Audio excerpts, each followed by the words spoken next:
Kuyathebula ukunatha nje ngabo makhungu onkila novapho noma nontanga sodibandlela ezohlole zayidibindlela sade zayidibindlela ngalosuku lwanamhlanje Sunday is the 5th of June 2022. Sunday ke lolo suku loncokola sithi sicebisana nje sibe singayishiyanga ngasemva ezizingo spiritual. Sincokola ngalonto ke namhlanje ezizinto ezingu higher you most at the spiritual level.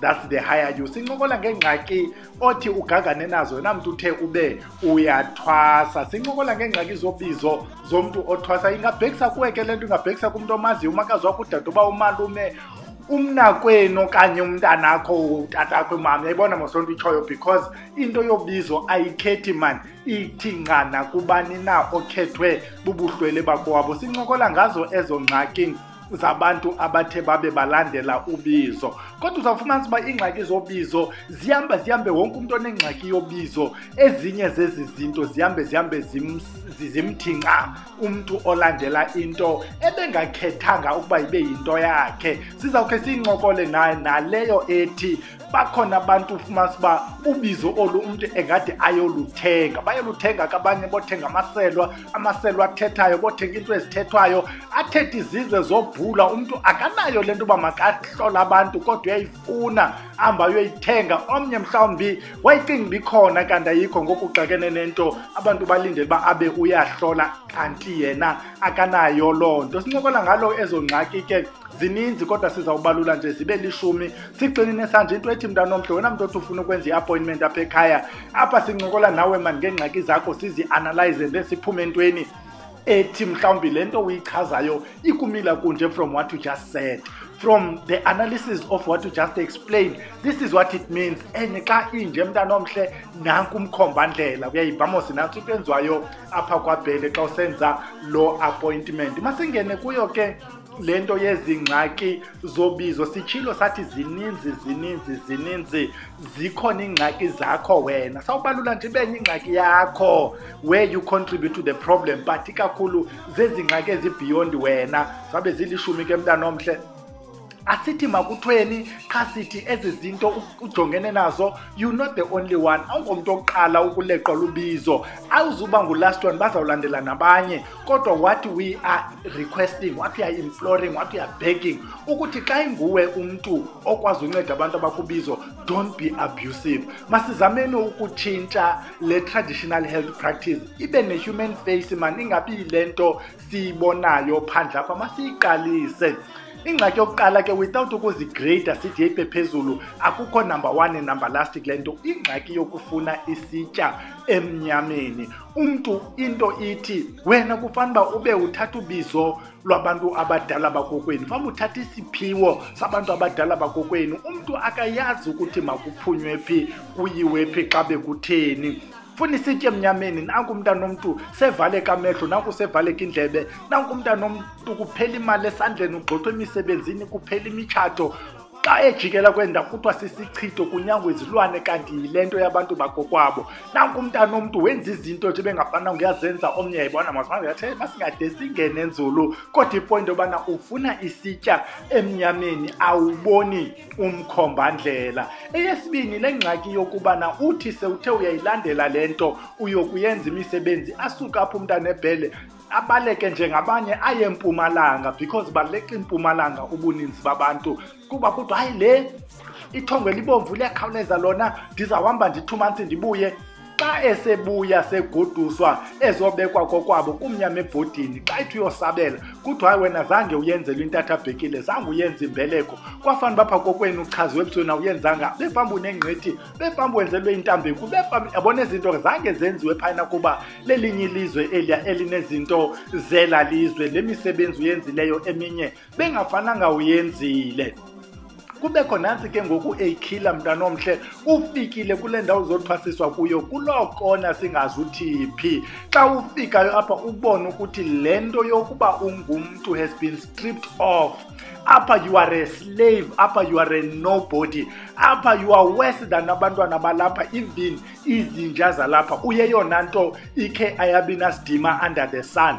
uthi xa ulapha kule nto sewulila ke ngoku ukuze bezihlwele ezindithumele apha ndizothini abe sithi lo ihlwele kufuneka sisebenze. Yabona ke ngoku when you are dehumanized and you are crying every day, isihlwele sizawuzinza njani kuloo meko injalo? Uzayi-accepta uyithini into yokubona ukuthi lena into indithathela nala malungelo more than la mabhulu sasilwela inkululeko kuyo? Le nto ndikuyo apha asiyiyo. Nantsi ke ngoku enye into mntana omhle, ukuthwasiswa nesilwane. Ndithi mandiyifunde njengokuba injalo.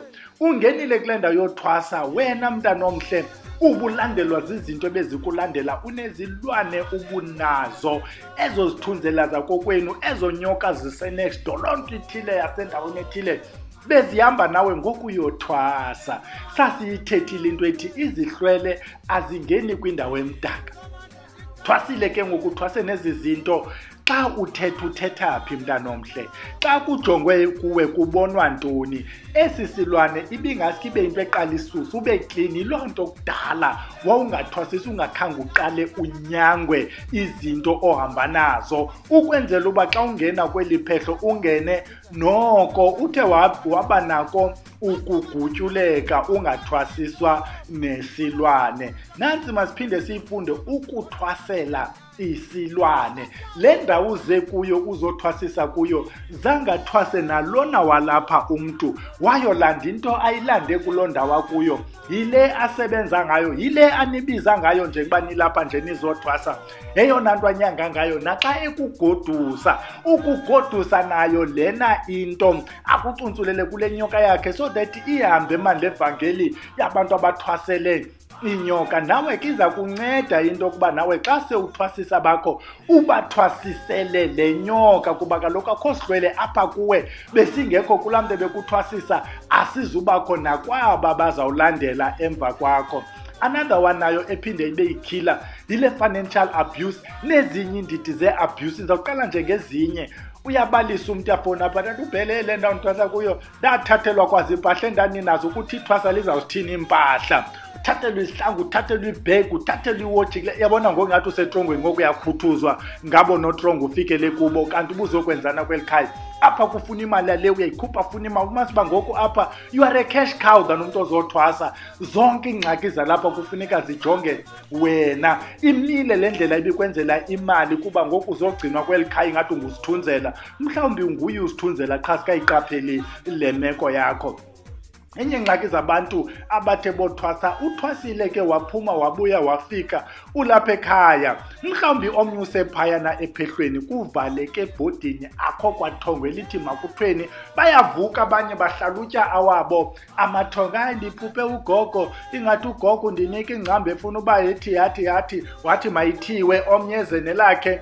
Wena mntana umsefoma ngokuqambe because kaloku kumnyama ebhodini akho kwanto ivelayo kuwe. Kufuneka uxoke ukuthi kwavela umkhulu wathi omnye kaloku ethetha ngayo ngulo sithi segodusiwe. Kufike kwamnyama selapha ezo ntlolo akaziboni, akavuki nanto, kumnyama. Kodwa lo mntu usuka ekuthwaseni yabuza ke ngoku ese-next door ukuthi kanti ebeyokwenza ntoni ubhele kulaa ndawo ebekuyo. Nantsi enye into eyikhila mntana omhle.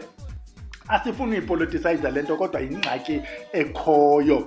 Uyahamba uyothwasa, xa ugqiba uthwasa xa ubuya kuthiwa hayi wena kwangafananga uthwasela ithongo elithile, befana uthwasela ithongo elithile. All the money is gone down the drain. Awuzuyiphinda laa nto and awuzuyireversa laa nto, awuzuyicorrecta laa nto sewuyenzile. Kuthiwani ke ngoku because sendilithwasele laa thongo. And one of the reasons why uvele uzibone uyothwasela ithongo elingelilo koku kungxamana lapha kuwe, sizayincokola naleyo. Uthe xa ujonga ngathi abantu bathwasiswa ngubani bani waseTV nobani bani wakuYouTube, nama ndiye ndothwasa kuye. Akuthwasisa into ebengafananga uthwasele uqunjelwe nangabantu bakokwenu. We also know naba kuthiwe abantu bakokwa bavelile bathi makakhuphe ezo ntsimbi. Omnye athi sezipakile ziyaqhawuka, athi azipaka ziyaqhawuka. Unenkani ke ize nakuyo kule nto ka-Impatience. Uthi njengoba lapha nje nalogobela kumkhokela ngaphambili, uyamgayida umxela into ezingezizo.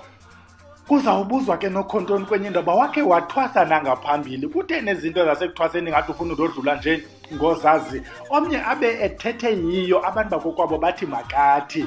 Ugobela akavumi loo nto. omnye kuba ufuna ukwenziwe le nto ayiva kuFacebook ukuthi abantu abathwasa kwenza into ethile, ayibuze kulogo kutheni ungandenzi into ethile. Qumbeke lo mama okanye lo tata uba hayi bo lithwasa kutheni ngoku lizawundixela ngomsebenzi endiwenzayo, kudwe mntanam jonga awungomntu oqala uzothwasa apha, uba ufuna uthwasa apha ya siphantsi usebenzise elinye igama. Nantsi ke ngoku enye into engunumber last kule nto sincokola ngayo edibana nalena yokuthi sewubuyile kumnyama ebhodini, ufikile ke ngoku awaziyeza. Xa uxela ukuthi hayi kaloku ungazange ufunda yeza apha, ubuzofunda ubuzonyangelwa ingula kweni, babe benyanisile.